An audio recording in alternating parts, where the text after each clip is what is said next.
갈수록 침체되는 철강 산업을 대체해 차세대 주력 산업으로 배터리 관련 산업을 적극 육성하기로 했습니다. 저출산과 고령화 등으로 점차 낙후되는 어촌에 새로운 활기를 불어넣기 위해 포항시의 어촌 뉴딜 사업이 실시됩니다. 경상북도가 전라남도에 이어 전국에서 두 번째로 인구 소멸 위험 단계에 진입할 것으로 예측됐습니다. 여러분 안녕하십니까? 포항이 철강을 대체할 차세대 산업으로 배터리 육성 전략을 착착 진행하고 있습니다. 포항시는 배터리를 철강에 이어서 제2의 반도체로 육성하기 위한 제반 여건 조성에 나섰습니다. 김기영 기자가 취재했습니다. 우리나라와 중국, 일본이 이끌고 있는 배터리 산업. 포항시는 배터리 선도도시 선점으로 제2의 영일만 신화를 써나가겠다는 일념으로 산학연 분위기 형성을 위한 포럼을 마련했습니다. 배터리는 자동차를 필두로 폭발적으로 성장하고 있어 신제품 개발은 물론 3, 4년 뒤부터 쏟아져 나오는 폐배터리 재사용 기술은 부가가치가 높아 4차 산업시대의 총화로 떠오르고 있습니다. 작년 한 해 전기차 배터리 수주액은 110조 원, 반도체 수출액 141조 원에 육박합니다. 정부도 지난 7월 포항을 차세대 배터리 리사이클링 규제 자유 특구로 지정하는 등 지속적인 지원에 나설 계획입니다. 이번 특구를 통해서 2년간 실증 사업을 하고 그러면 이제 다른 지역으로 확산할 수 있는 그런 선도적인 지역이 되지 않을까. 포스코 케미칼은 1조 3천억, 에코프로는 1조 5천억 원을 투자해 포항에 2,000개 일자리를 창출할 계획입니다. 포항의 인적, 물적 인프라가 업계에는 매력 있는 여건입니다. 항구를 이용할 수 있는 그런 수출입에 편리한 점, 그다음에 또 지자체 지원, 그리고 많이 활성화되어 있는 전문 기능 인력들. 다만 투자를 주저하는 기업들에게 포항시는 확실한 의지를 보여줘야 하며 일각에서 나오는 안전과 환경에 대한 우려도 불식시켜야 합니다. 2차 전지 소재를 가지고 고가로 재활용을 하고 또 잠시 손을 봐서 다시 재이용할 수 있는 그런 시스템을 만들기 때문에 전혀 환경하고는 관계가 없습니다. 강소형 연구개발 특구, 포항 벤처밸리 특화 사업과 함께 철강 산업 일변도의 산업 체질 개선을 위한 도전이 시작됐습니다. MBC 뉴스 김기영입니다. 경상북도가 전라남도에 이어서 전국 광역시도 가운데 두 번째로 인구 소멸 위험 단계로 진입할 것이라는 연구 결과가 나왔습니다. 한국고용정보원이 최근 저출산 고령사회위원회에 제출한 자료에 따르면 경북의 소멸 위험 지수는 지난 10월 기준 0.501로 올해 연말에 소멸 위험 단계인 0.5 이하 진입이 예상됩니다. 시군 지역별 인구 소멸 위험 지수를 보면 군위군이 소멸 가능성이 가장 높은 것으로 조사됐고 이어 의성군과 청송군, 영양군, 청도군 순이었습니다. 저출산과 고령화 등으로 인해 어촌은 점점 낙후되고 있습니다. 이렇다 보니 찾아오는 관광객은커녕 주민들의 기본적인 생활 불편 문제까지 나타나고 있는데요. 정부와 지자체가 찾고 싶고 살맛나는 어촌 만들기를 위해 어촌 뉴딜 사업을 실시합니다. 박상환 기자가 보도합니다. 통발 체험으로 많은 관광객들이 찾아오던 어촌 체험마을. 하지만 저출산과 고령화 등으로 인해 점점 낙후된 어촌을 찾는 발길은 뚝 끊겼습니다.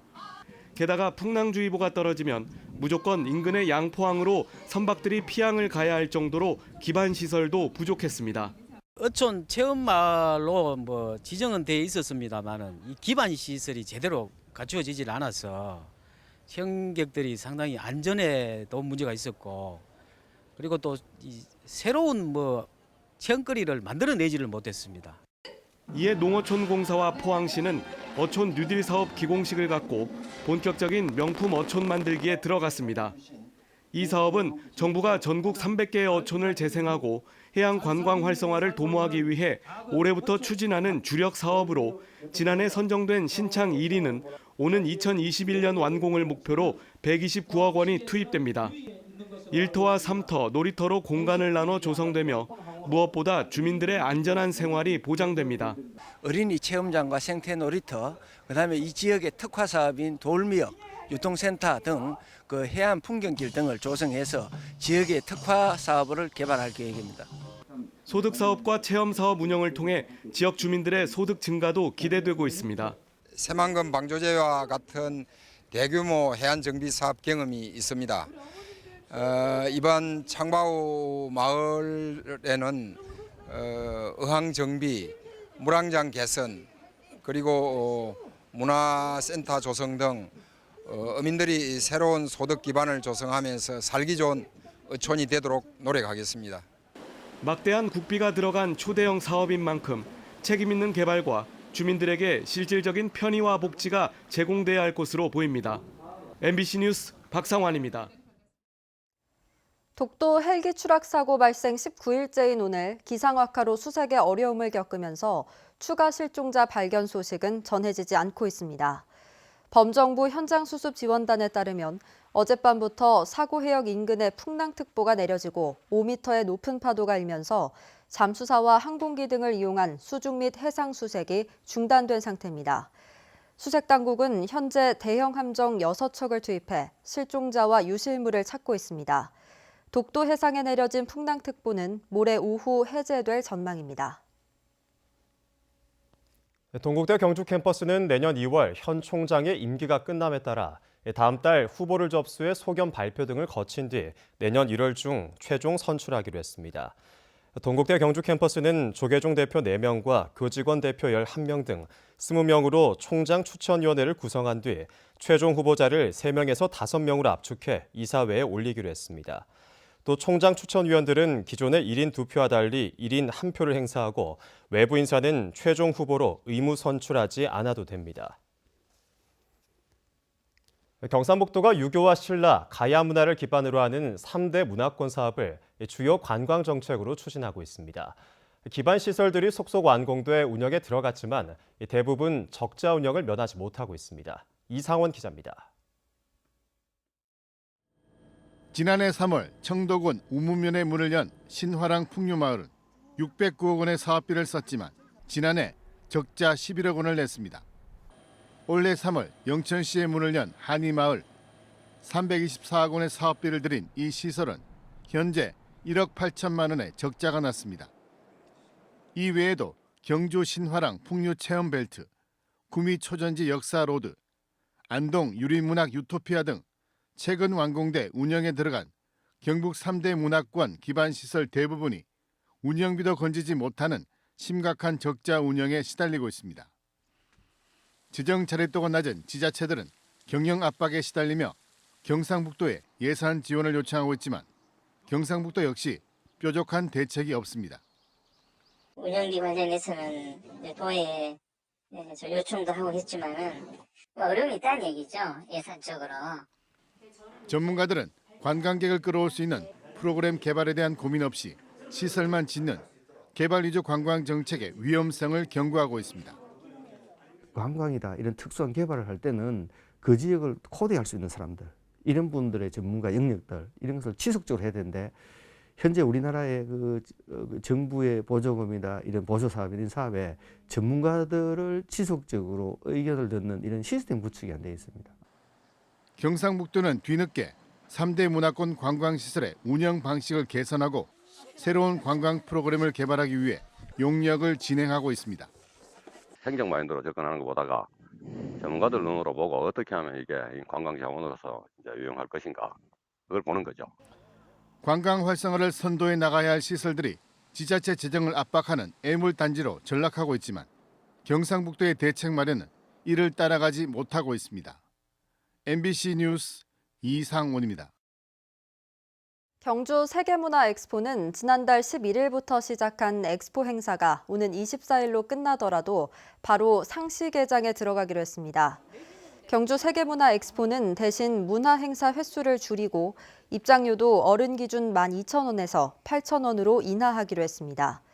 경주 엑스포는 에밀레 공연의 경우 이달까지만 하고 휴식과 연습 기간 등을 거친 뒤 내년 3월 중순쯤 다시 시작하기로 했습니다. 내년 1월 15일로 예정된 경주시 체육회장 선거에 2명의 후보가 경쟁에 나섰습니다. 김철련 경주시 체육회 상임부회장은 오늘 기자회견을 갖고 체육기금 확충과 체육회관 건립, 엘리트 생활 학교 체육의 통합 운영 등 출마 공약을 발표했습니다. 이에 앞서 여준기 경주시 태권도 협회장은 변화와 혁신으로 체육인에게 자부심을, 시민에게는 건강을 지켜주는 데 헌신을 다하겠다며 공식 출마했습니다. 가을이 깊어가고 있지만 공연계는 벌써 봄을 노래합니다. 올해 마지막 정기 연주회를 준비 중인 경주시립합창단의 연습실을 다녀왔습니다. 한 주간의 문화 소식과 함께 박세아 아나운서가 전합니다.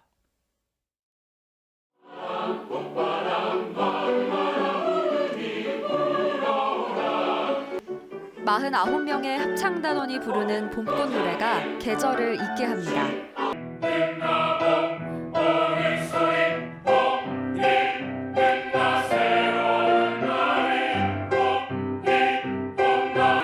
한국적인 정서가 짙은 칸타타 봄이 온다는 지난해 해오름 동맹 음악회에서 호평을 받은 창작곡입니다. 이번 연주회는 이탈리아 폼페이 초청 공연을 기념한 공연으로 우리 가곡과 이탈리아 특유의 감성을 담은 칸초네 등 다양한 레파토리로 구성됐습니다. 이 음악을 통해서 폼페이 시와 교류가 잘 될 수 있도록, 그다음에 또 그곳에 가서 우리 시의 가장 이 수준 높은 합창 음악을 들려줌으로 해서 그 사람들이 좀 놀랄 수 있도록 그렇게 해드리고 꼭 오겠습니다. 경주와 폼페이는 지난 1985년 자매 도시를 맺었지만 문화 교류는 처음입니다. 경주시립합창단은 다음 달 로마와 폼페이에서 격식 있는 무대는 물론 버스킹에도 도전해 한국 합창의 진수를 보여줄 예정입니다. 이어서 이번 주 공연과 전시 소식입니다. 꿈의 오케스트라 정기 연주회 오선지에서 만나는 놀이가 포항시청 대잠홀에서 열리고 제4회 경주 색소폰 연구회 정기 연주회가 경주 예술의 전당 원화홀, 경주 작가 릴레이전 기증 작품전이 경주 예술의 전당 갤러리달에서 이어집니다. MBC 뉴스 박세아입니다. 겨울철 급성호흡기 질환인 인플루엔자가 전국적으로 유행하고 있어 각별한 주의가 요구됩니다. 질병관리본부 등에 따르면 지난 3일에서 9일 사이 전국적으로 인플루엔자 의심 확진 환자는 1000명당 7명으로 유행 기준인 5.9명을 초과했습니다. 경북에서는 같은 기간 6.3명이 발생했습니다. 65세 이상 어르신이나 생후 6개월에서 12개월 어린이, 임산부 등은 서둘러 예방접종에 나서는 것이 좋습니다. 경북 동해안과 울릉도 독도에는 강풍특보가 발효됐습니다. 동해상으로도 풍랑특보가 내려지면서 바람이 매우 강하게 불고 있는데요. 모레까지 쌀쌀한 날씨가 이어지겠습니다. 안수진 기상캐스터입니다. 오늘 바람이 매섭게 불었습니다. 강한 바람은 내일도 이어지겠습니다. 울릉도와 독도에는 강풍 경보가 지속되겠고요. 경북 동해안으로도 강풍특보가 이어지겠습니다. 시설물 관리에 각별한 주의가 필요하겠습니다. 바닷길 상황도 좋지가 않습니다. 동해상으로는 풍랑특보가 내려졌는데요. 내일까지 물결이 최고 5m까지 높게 일겠습니다.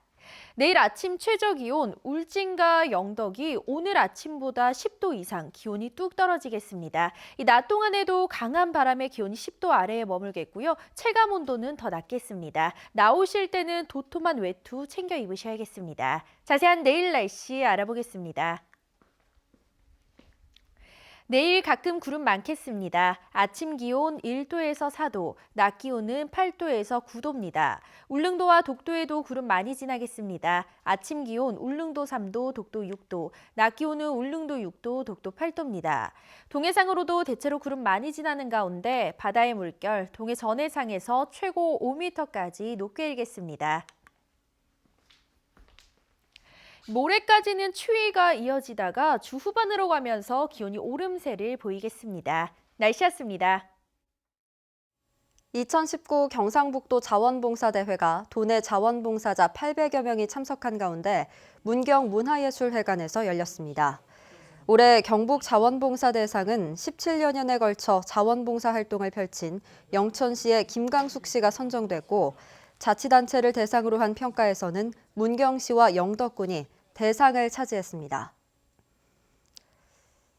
경북 콘텐츠진흥원이 개최한 시나리오 공모전 수상작들이 잇따라 드라마로 제작돼 방영되고 있습니다. 제13회 공모전 대상 수상작 영주가 지난 2016년 지상파 채널 특집극으로 방영된 데 이어 올해 2월에는 제8회 공모전 수상작인 푸른 여인이 3부작 드라마로 제작돼 종편 채널을 통해 전파를 탔습니다.